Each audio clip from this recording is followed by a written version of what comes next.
फातिमा की रानी माँ, प्रभु यीशु की माँ, आसरा तू ही है माँ।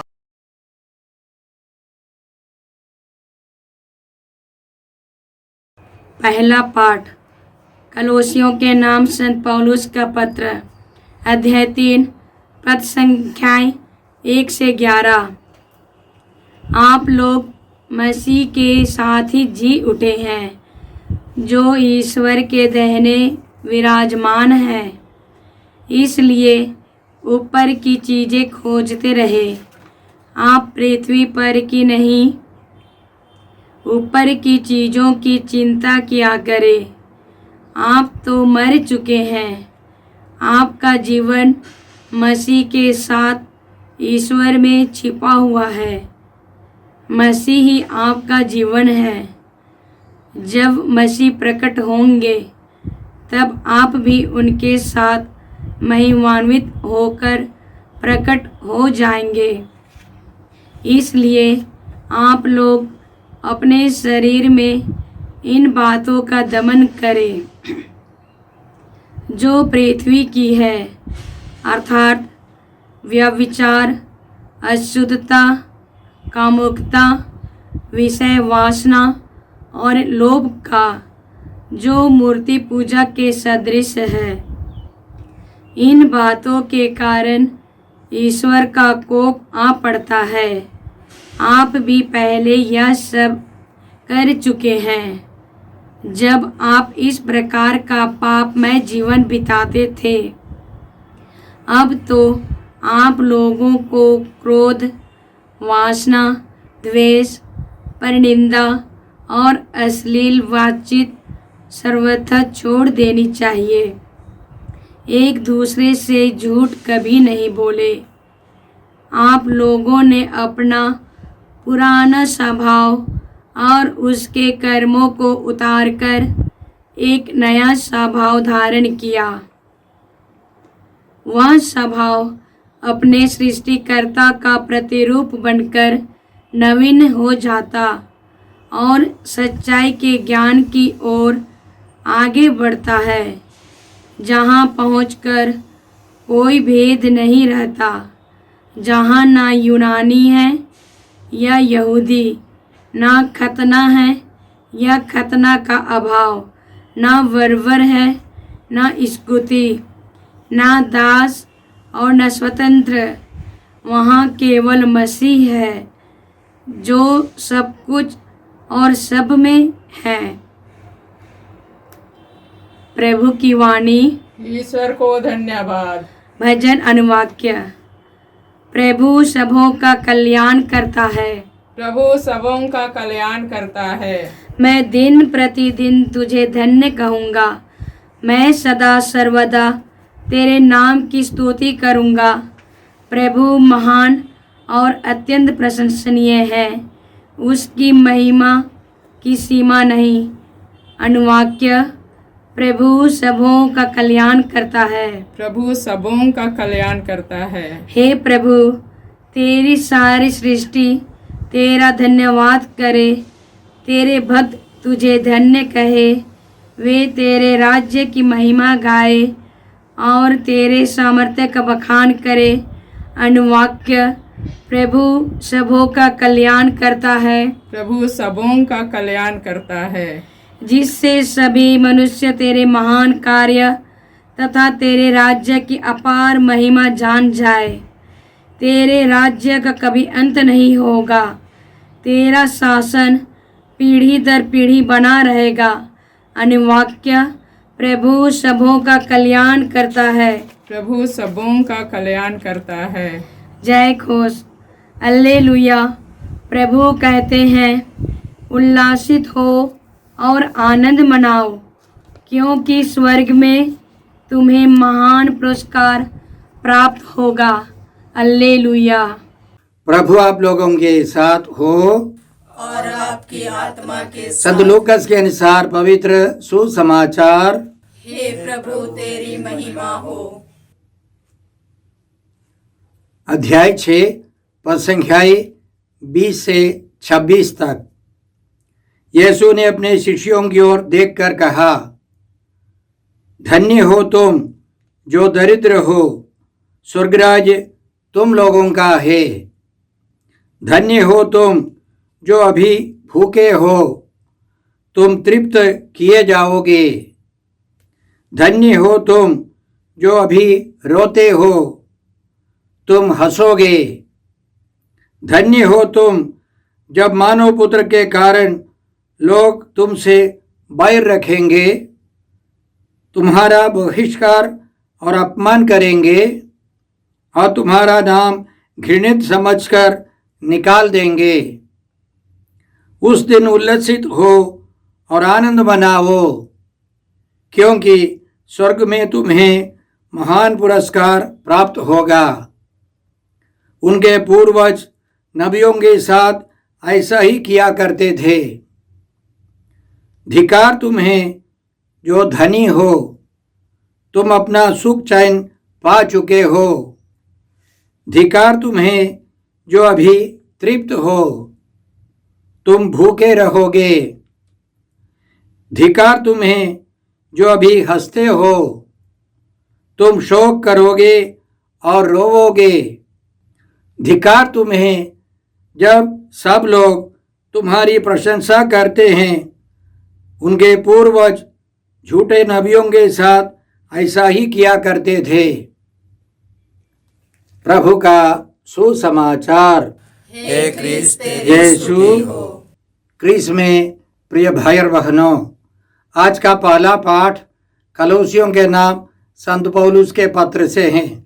अध्याय 3 पद संख्याएं 1 से 11 तक।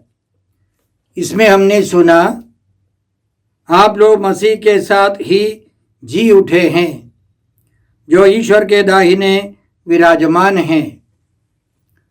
हम लोग कैसे यीशु मसीह के साथ जी उठे हैं।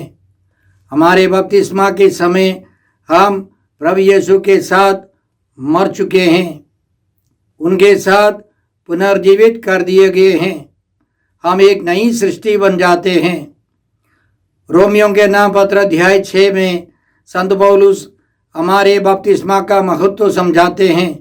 वह इस प्रकार है, क्या आप लोग यह नहीं जानते कि यीशु मसीह का जो बपतिस्मा हम सबों को मिला है, वह उनकी मृत्यु का बपतिस्मा है।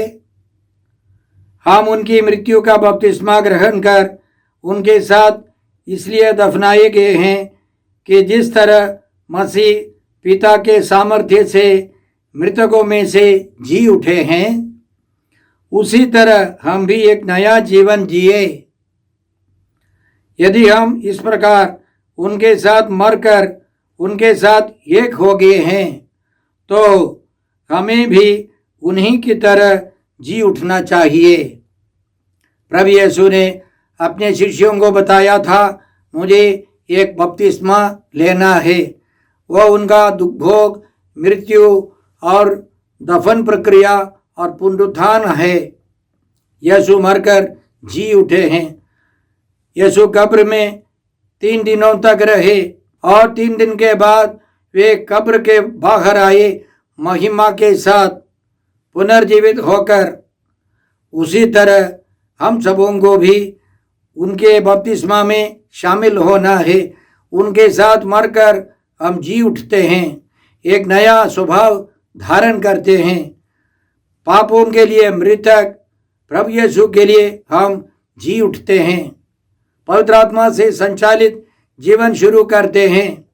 आज के पहले पाठ में संत पौलुस यह भी हमको समझाते हैं, इसलिए ऊपर की चीजें खोजते रहें। आप पृथ्वी पर की नहीं, ऊपर की चीजों की चिंता किया करें। संत पौलुस हमको समझाते हैं रोमियों के नाम पत्र अध्याय 8 में, जो शरीर की वासनाओं से संचालित है, वे शरीर की बातों की चिंता करते हैं और इसका परिणाम मृत्यु है। जो आत्मा से संचालित है, पवित्र आत्मा से संचालित है, वे आत्मा की बातों की चिंता करते हैं और इसका परिणाम जीवन और शांति है। हमें ऊपर की चीज़ों की खोज में लगे रहना है। पुनर्जीवित यीशु पर ध्यान रख करके आगे बढ़ना है। आप पृथ्वी पर की नहीं, ऊपर की चीजों की चिंता किया करें। आप तो मर चुके हैं। आपका जीवन मसीह के साथ ईश्वर में छिपा हुआ है। मसीह ही आपका जीवन है। यीशु मसीह ही आपका जीवन है। कई बार मैंने साधना के दौरान लोगों से, विश्वासियों से पूछा कि आपको बेचने से क्या मिलेगा। कुछ लोग कहते हैं कुछ पैसे मिलेंगे, कुछ लोग असमंजस में पड़ जाते हैं। तब मैं यह पढ़ करके सुनाता हूँ, आपका जीवन मसीह में छिपा हुआ है। मसीह ही आपका जीवन है। आपका मूल्य मसीह का मूल्य है। आपके अंदर यीशु मसीह निवास करते हैं या आप यीशु मसीह में निवास करते हैं। यीशु मसीह का मूल्य आपका ही मूल्य है। यीशु मसीह ने हमको इतना महत्व दिया कि उन्होंने अपना जीवन हमारे लिए अर्पित कर दिया। और यीशु कहते हैं, तुम मेरी दृष्टि में मूल्यवान हो, महत्व रखते हो। आज के पहले पाठ में हमने यह भी सुना, जब मसीह प्रकट होंगे तब आप भी उनके साथ महिमान्वित होकर प्रकट हो जाएंगे। यीशु मसीह ने जो कुछ किया है वह सब मेरे लिए, आप लोगों के लिए, हम सबों के लिए किया है। यदि यीशु मरकर जी उठे हैं तो हम लोग भी उनके समान जी उठेंगे। इसलिए तसलोनिकियों के नाम पहले पत्र अध्याय 4 पद संख्या 14 में संत पौलुस हमको इसी तरह समझाते हैं, हम तो विश्वास करते हैं कि यीशु मर गए बल्कि जी उठे। जो यीशु में विश्वास करते हुए हमारे ईश्वर उन्हें उसी तरह यीशु के साथ पुनर्जीवित कर देंगे, महिमान्वित कर देंगे। इसलिए हमें पुनरुत्थान के लिए, स्वर्ग के लिए जीवन बिताना है। आज के पहले पाठ में संत पौलुस हमको यह भी समझाते हैं, अब तो आप लोगों को क्रोध, वासना, द्वेष, परनिंदा और अश्लील बातचीत सर्वथा छोड़ देनी चाहिए। एक दूसरे से झूठ कभी नहीं बोले, क्योंकि शैतान झूठ का पिता है। झूठ के द्वारा शैतान हमारे अंदर प्रवेश करेगा। आप लोगों ने अपना पुराना स्वभाव और उसके कर्मों को उतारकर एक नया स्वभाव धारण किया।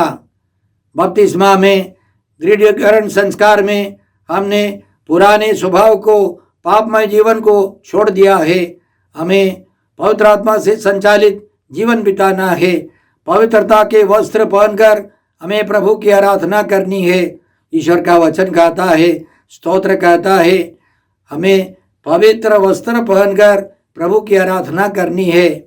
आज के पाठ के द्वारा संत पौलुस हमें यह भी समझाते हैं, वह स्वभाव, वह नया स्वभाव अपने सृष्टिकर्ता का प्रतिरूप बनकर नवीन हो जाता और सच्चाई के ज्ञान की ओर आगे बढ़ता है, जहाँ पहुंचकर कोई भेद नहीं रहता, जहाँ ना यूनानी है या यहूदी, न खतना है या खतने का अभाव, न बर्बर है, न स्कूती, न दास और न स्वतंत्र। वहाँ केवल मसीह हैं जो सब कुछ और सब में है। यीशु मसीह सब कुछ में है, सबों में है। पुनर्जीवित यीशु, महिमान्वित यीशु सभी वस्तुओं में, सभी व्यक्तियों में है। हम विश्वास की दृष्टि से देखें, चारों तरफ पुनर्जीवित यीशु की महिमा हम देख सकते हैं। इन सृष्ट वस्तुओं में, मनुष्यों में, सभी कार्यक्रमों में प्रभु यीशु की महिमा की छाप है। हमको नया जन्म लेकर विश्वास की दृष्टि से देखना है तो हम यीशु मसीह की महिमा सभी तरह हम लोग पाएंगे। विशेषकर मिस्सा बलिदान में, कलीसिया के 7 संस्कारों में हम कृपा मांगते हैं कि हम पुनर्जीवित यीशु की नई शक्ति से जीवन बिताए, पापमय जीवन को छोड़कर नया स्वभाव धारण कर प्रभु के लिए जीवन बिताए, स्वर्ग राज्य के लिए जीवन बिताए। इसलिए आज के भजन संख्या 144 में स्तोत्रकार का कहना है, मैं दिन प्रतिदिन तुझे धन्य कहूँगा, मैं सदा सर्वदा तेरे नाम की स्तुति करूँगा। प्रभु महान और अत्यंत प्रशंसनीय है, उसकी महिमा की सीमा नहीं, उसकी महिमा चारों तरफ है। हम कृपा मांगते हैं कि हम पुनर्जीवित यीशु के साथ रहकर आगे बढ़े। आज के सुसमाचार में प्रभु यीशु अपने शिष्यों से कहते हैं, धन्य हो तुम जो दरिद्र हो, भूखे हो, दुखी हो, अभी रोते हो। क्या है धन्य? धन्य शब्द का मतलब क्या है? पहला मतलब है पवित्र। हम बोलते हैं धन्य मदर तेरेसा, वो पवित्र है। धन्य कुंवारी मरियम, पवित्र कुंवारी मरियम। दूसरा एक मतलब है, एक अनुवाद है हैप्पी, खुश। खुश हो तुम जब भूखे हो, जो रोते हो। दुनिया ये नहीं कहती है, लेकिन यीशु कहते हैं, धन्य हो तुम जो दरिद्र हो, जो रोते हो, जो भूखे हो। दुनिया कहती है जो रोते हैं वे सब धन्य नहीं है। यीशु उल्टा बोलते हैं। इसका दो मतलब है, धन्य है वे जो गरीब है, भूखे प्यासे हैं, रोते हैं, चिंता करते हैं, वे यीशु मसीह में दिलासा पाएंगे। दूसरा मतलब है न्याय के लिए, ईमानदारी के लिए, पवित्रता के लिए जो भूखे हैं, प्यासे हैं, जो नंगे हैं, जो रोते हैं, रो रो कर प्रार्थना करते हैं, वे भी धन्य है। और प्रभु यीशु ये भी कहते हैं, धन्य हो तुम जब मानव पुत्र के कारण, यीशु मसीह के कारण लोग तुमसे बैर रखेंगे, तुम्हारा बहिष्कार और अपमान करेंगे और तुम्हारा नाम घृणित समझकर निकाल देंगे। उस समय हमें खुश रहना है, आनंद मनाना है, क्योंकि तुम विशेष रूप से चुने हुए व्यक्ति हो, तुम धन्य हो। पुराने व्यवस्था में बहुत सारे नबियों को इसी तरह अन्याय अत्याचार सहना पड़ा। प्रभु यीशु को भी अन्याय अत्याचार सहना पड़ा। वे नबियों के नबी है, वे पुरोहितों के पुरोहित हैं, उनको भी अन्याय अत्याचार सहना पड़ा। लेकिन यीशु पुनर्जीवित हो गए, महिमान्वित होकर खड़े हो गए, उनको कोई हरा नहीं सकता। जो यीशु के साथ रहते हैं उनको कष्ट झेलना पड़ेगा। इस दुनिया से जाने के पहले प्रभु यीशु ने संत यूहन्ना के सुसमाचार अध्याय 16 में हमको इसी तरह समझाया, संसार में तुम्हें क्लेश सहना पड़ेगा, संसार में तुम्हें दुख सहना पड़ेगा, परंतु ढारस रखो, धीरज धरो, मैंने संसार पर विजय पाई है। प्रभु यीशु विजयी है। प्रभु यीशु के साथ चलने वाले, उनका अनुसरण करने वाले सबों को दुख उठाना होगा। यीशु ने यह भी बताया, यदि संसार तुम लोगों से बैर करे तो याद रखो कि तुमसे पहले उसने मुझसे बैर किया। यदि तुम संसार के होते तो संसार तुम्हें अपना समझकर प्यार करता, परंतु तुम संसार के नहीं हो, क्योंकि मैंने तुम्हें संसार में से चुन लिया है। मैंने तुमसे जो बात कही उसे याद रखो। सेवक अपने स्वामी से बड़ा नहीं होता। यदि उन्होंने मुझे सताया तो वे तुम्हें भी सताएंगे। यदि उन्होंने मेरी शिक्षा का पालन किया तो वे तुम्हारी शिक्षा का भी पालन करेंगे। उसका कारण क्या है? वे यह सब मेरे नाम के कारण तुम लोगों के साथ करेंगे, क्योंकि जिसने मुझे भेजा उसे वे नहीं जानते, वे सच्चाई नहीं जानते। वे सोचते हैं कि वे भलाई कर रहे हैं, लेकिन हम जीवित प्रभु यीशु के साथ रहकर विजयी प्रभु यीशु के साथ रहकर हम विजयी होंगे। इसलिए हमें हताश नहीं होना है। इन वरदानों के विपरीत यीशु यह भी कहते हैं, धिक्कार तुम्हें जो धनी हो, तुम अपना सुख चैन पा चुके हो। धिक्कार तुम्हें जो अभी तृप्त हो, तुम भूखे रहोगे। धिक्कार तुम्हें जो अभी हंसते हो, तुम शोक करोगे और रोओगे। धिक्कार तुम्हें जब सब लोग तुम्हारी प्रशंसा करते हैं।